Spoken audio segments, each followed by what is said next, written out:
Karena kita relawan gitu, bukan pamrihwan.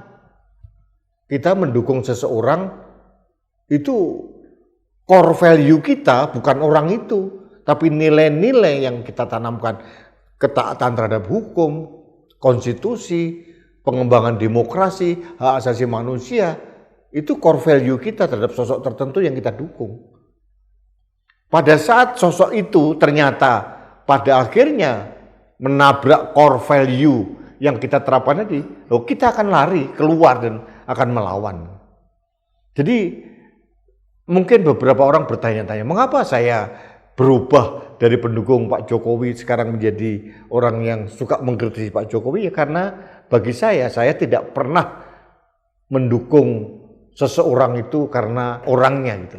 Karena ada nilai yang saya perjuangkan, yang waktu itu saya melihat Pak Jokowi akan bisa melaksanakan, tapi ternyata tidak, ya saya akan keluar.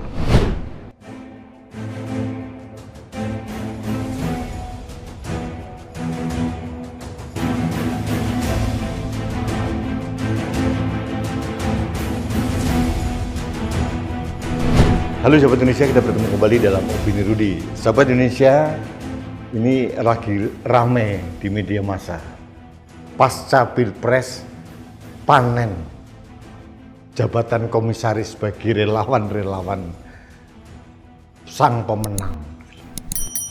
Sebagai contoh, Grace Natali misalkan. Ini Wakil Ketua Dewan Pembina Partai Solidaritas Indonesia, mendapatkan 2 jabatan sekaligus gitu. Yang pertama jabatan sebagai staf khusus presiden gitu, entah tugasnya apa saya tidak tahu.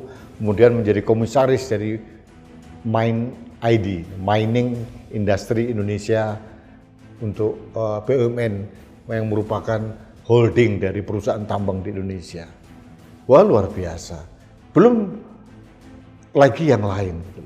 Termasuk Dini Purwono lah, staf khusus presiden bidang hukum, juga menjadi komisaris di PGN. Kemudian Samara Amani misalkan, jadi komisaris di PTPN berapa. Banyak lagi lah, termasuk yang menghebohkan kemarin adalah politisi Gerindra menjadi komisaris di BSI. Jadi bagi saya apanya yang aneh? Karena tradisi memberikan imbal jasa atau hadiah komisaris ini sudah dilakukan oleh Pak Jokowi sebelum-sebelumnya. Banyak relawan Jokowi yang mendapatkan hadiah komisaris, banyak sekali. Dan saya bersyukur, saya sebagai pendukung Jokowi 2014-2019 tidak pernah tertarik untuk minta apapun termasuk komisaris gitu. Jadi saya sekarang mempunyai kemewahan untuk berkomentar bahwa saya muak dengan kondisi balas jasa seperti ini. Kita sering menempatkan di korporasi yang seharusnya dikelola oleh profesional, oleh orang-orang yang tidak tepat. Hanya sekedar balas jasa. Relawan ini di komisaris pupuk misalkan, apa kaitannya? Nah, anak yang masih muda lah, Samara Amani, dia komisaris di PTPN. Apa yang kompetensi seorang Samara? Grace Natali, apa kompetensinya di bidang industri pertambangan gitu. Tapi itu nggak penting, karena tradisi ini memang warisan Pak Jokowi yang memang dari dulu itu selalu memberikan hadiah jabatan tertentu kepada para relawan pendukung-pendukungnya, entah komisaris, entah apa, banyak sekali. Nah, sekarang ini bagi saya masih permulaan. Nanti kalau Pak Prabowo sudah resmi dilantik tanggal 20 Oktober 2024, masih banyak lagi pendukung Pak Prabowo yang akan masuk di berbagai komisaris di BUMN kita. Bagi saya nggak aneh, karena ini tradisi buruk yang sudah terjadi, bukan dimulai oleh Pak Prabowo, justru oleh Pak Jokowi sendiri. Warisan Pak Jokowi ya seperti ini gitu. Jadi kalau ada yang mempertanyakan itu bagi saya agak aneh, karena bagi saya ya seperti ngabalin aja. Apa salahnya katanya begitu. Ya kalau orang-orang yang pragmatis, yang tidak berpikir negara ya apa salahnya sih? Orang yang nggak berkompeten ditempatkan di holding perusahaan tambang atau di Pertamina lah, atau mungkin di Pupuk lah, atau di mana. Ya bagi orang-orang yang pragmatis, yang membela semua policy junjungannya dengan kacamata kuda ya dianggap nggak ada masalah. Saya tidak tahu kapan tradisi buruk ini akan diputus bahwa akhirnya BUMN kita akan dikelola oleh orang-orang yang profesional, baik dari Dewan Direksi maupun Dewan Komisaris, ya saya tidak tahu kapan terjadi. Kalau tradisi seperti ini terus dilanjutkan, ngerangkap jabatan itu kan sebetulnya dilarang. Tapi pada kenyataannya banyak sekali. Staf khusus ini merangkap ini, staf khusus ini merangkap komisaris di sini.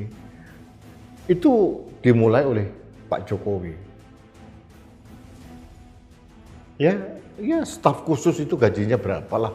Katakanlah 30 juta atau 50 juta. Ya nggak cukup lah. Nah, untuk memenuhi yang lebih besar lagi, nilainya ratusan juta ya di BUMN, komisaris. Jadi permainan-permainan seperti ini, permainan imbal jasa seperti ini ya sudah dimulai dan menjadi legasinya Pak Jokowi yang bukan tidak mungkin akan diteruskan oleh Pak Prabowo. Artinya bukan salah Pak Prabowo, karena tradisi ini orang akan melihat dulu relawannya Pak Jokowi banyak kok yang seluruhnya hampir mendapatkan jabatan komisaris. Meskipun banyak juga seperti saya dan teman-teman menolak gitu. Karena kita relawan gitu, bukan pamrihwan. Kita mendukung seseorang itu core value kita bukan orang itu, tapi nilai-nilai yang kita tanamkan, ketaatan terhadap hukum, konstitusi, pengembangan demokrasi, hak asasi manusia, itu core value kita terhadap sosok tertentu yang kita dukung. Pada saat sosok itu ternyata pada akhirnya menabrak core value yang kita terapkan tadi, kita akan lari keluar dan akan melawan. Jadi mungkin beberapa orang bertanya-tanya, mengapa saya berubah dari pendukung Pak Jokowi sekarang menjadi orang yang suka mengkritisi Pak Jokowi? Ya karena bagi saya tidak pernah mendukung seseorang itu karena orangnya gitu. Karena ada nilai yang saya perjuangkan, yang waktu itu saya melihat Pak Jokowi akan bisa melaksanakan, tapi ternyata tidak, ya saya akan keluar. Jadi alasan itu simpel saja. Dan kebetulan saya dan beberapa teman mempunyai sikap yang jelas bahwa kita tidak mau bermain-main di imbal jasa seperti itu. Karena itu merendahkan integritas dan objektivitas kita dalam berkontribusi untuk negara ini. Jadi sekali lagi sahabat Indonesia, menyikapi banyaknya relawan-relawan Pak Prabowo dan relawan Pak Jokowi yang sekarang mendapatkan kemuliaan menjadi komisaris, bagi saya tidak aneh. Ini bukan sesuatu yang baru karena sudah ditradisikan oleh Pak Jokowi bahwa relawan itu ya akhirnya berharap sesuatu. Jadi bagi yang bersangkutan, saya tidak hendak untuk menghujat atau apa, enggak, kalian mungkin merasa berhak gitu. Jadi kalian tidak perlu masalah nilai-nilai integritas. Bagi saya relawan dan pamrihwan itu sesuatu yang jelas batasnya gitu ya. Itu mungkin batas ini sudah tidak jelas lagi, ya tidak apa-apa, itu pilihan. Sikap kita itu hak kita masing-masing.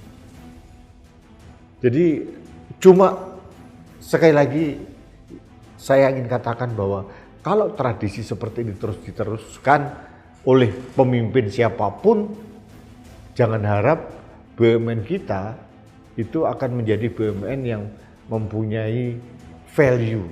Jadi kita berharap BUMN yang bisa berkontribusi untuk masalah sosial itu tidak akan terjadi karena bagi mereka kedatangannya relawan-relawan yang tidak mempunyai kompetensi untuk menangani bisnis tertentu ini juga menimbulkan resistensi bagi mereka, tapi bagi mereka nggak ada pilihan, mana berani menolak perintah menteri BUMN gitu. Jadi ya sudah, ada mantan jenderal ini, jenderal itu jadi komisaris di sini.